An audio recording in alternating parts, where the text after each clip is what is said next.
Hey, what's going on, man? Six man, keeping it real as usual. Hey, I was thinking a lot about role models and why most people say they don't want to be one.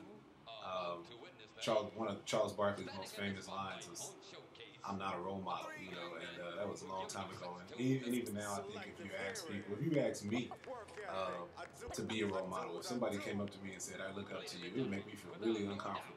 In fact, that happens all the time actually, because I teach middle school, and I'm around young people all the time. And before that, I taught high school, and I've done a lot of jobs. I've been involved in ministry. Depending on when you watch this YouTube video, I could have any number of jobs by the time you see it. But the point being, I've been around a lot of people who would quote unquote look up to me, and it's always funny how you take that, right? I mean, you always against the I don't know, against the backdrop of your imagination and your recollection of everything you've ever done, unless you have gross amnesia, you pretty much are well aware that you're not much to write home about. I mean, you look in the mirror every morning, you look in your nose, and you trim your nose hairs, whatever it is you do to keep yourself looking fresh to death. All right, you cut out the grays or color your hair and do all this nonsense, right? And on top of that, you remember all of the sins you've committed throughout your life. And so in the back of your mind, you're thinking, "Man, I'm not worthy of being a role model, right?" I think in all of our minds, it's kind of an image. It's like it's a caricature almost. It's an icon. It's something it's a figment.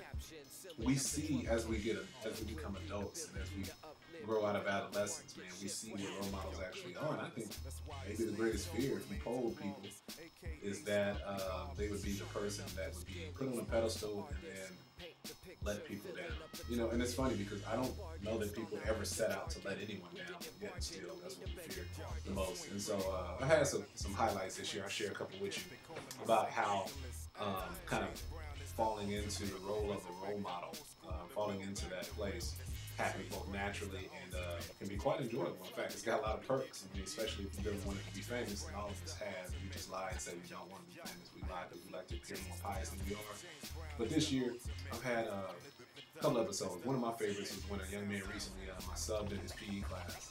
And shoot, I was out there. I had my shorts and socks on, man. I was like, I'm gonna get a workout while I'm out here. So they wanted to play some basketball because everybody wants to chop down the 6'6" guy, or however tall I am, So I got out there and I played 5-on-5 with him, man. No big deal. It's sixth period. I was getting a sweat in. No worries, right?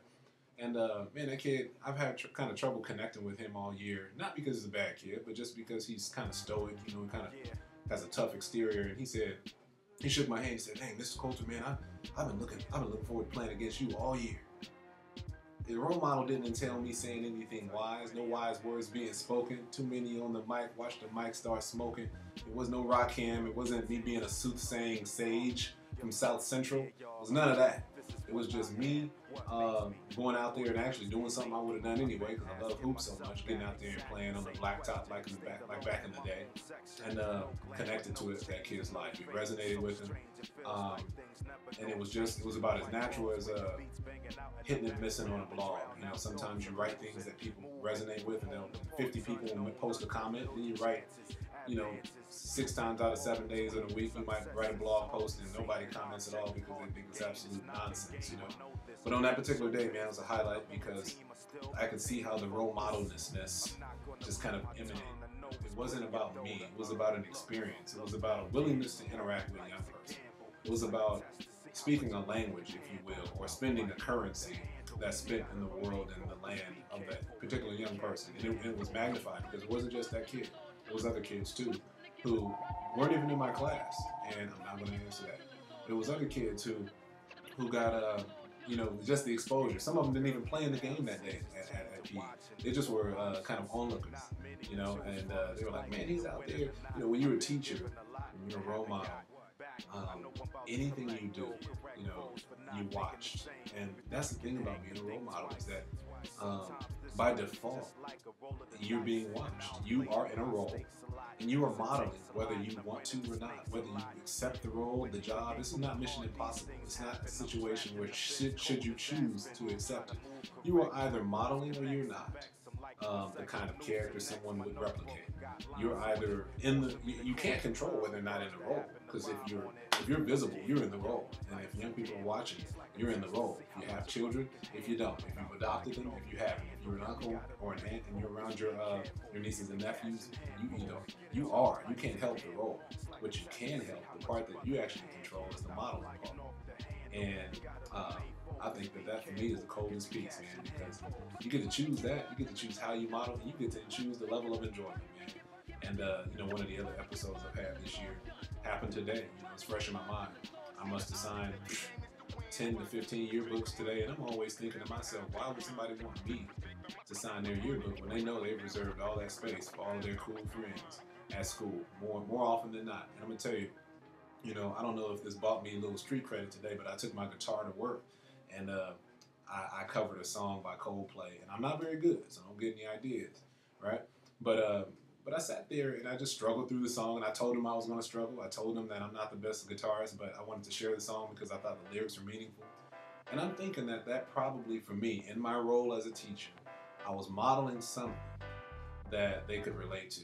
Imperfection. The fact that, hey, here's a guy willing to be transparent before us. And I've tried to do that throughout the year, but I know I can also have another side. I can be pretty intimidating and pretty demanding as an authority figure to my kids, and that creates distance. But what I was able to do today, and the experience I had with the student at PE a couple months ago with basketball, I've had those kind of experience so frequently lately, maybe in the last year or two of my career as both a coach and a teacher, that it's enriched my life in an impressive way. And it's nothing I could have engineered. It's nothing that I could have conjured up. I think we can act and we can promote ourselves.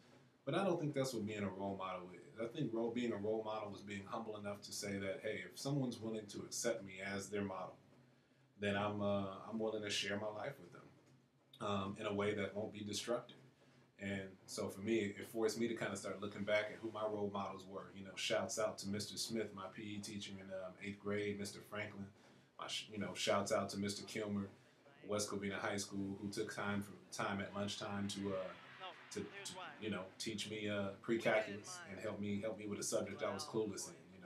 Shout out to a guy named Rocky who used to put in time with me when I was 13. I was about 14, 15 years old. He used to take me down to Inglewood and play ball on the weekends. So the list goes on, but you look back and you find you got role models, and I guarantee you it's hard to think of that person and not have it bring a smile to your face. So I don't know what the moral of the story so much is. That's maybe for you to grasp and kind of sort out yourselves, but needless to say, whether you're on the receiving end of having role models stand before you on a daily basis and glean from them, or you are the person contemplating whether or not you actually deserve to be a role model, know this, that you don't get to pick the role per se. You're probably already in the role. You get to choose how you model. And if there's one thing young people need today, it's somebody that they can look up to because they're genuine and they're sincere, and they show a willingness to get involved in their life and actually help to shape it. Be willing to answer questions, be willing to talk and have dialogue, man. Life is more fun than you even understand. God's put you here to be more than you are. That's what I'm always saying. That's all the time, every day. And that's the truth. God bless you. And I'm out of here, 6man.com, all the time.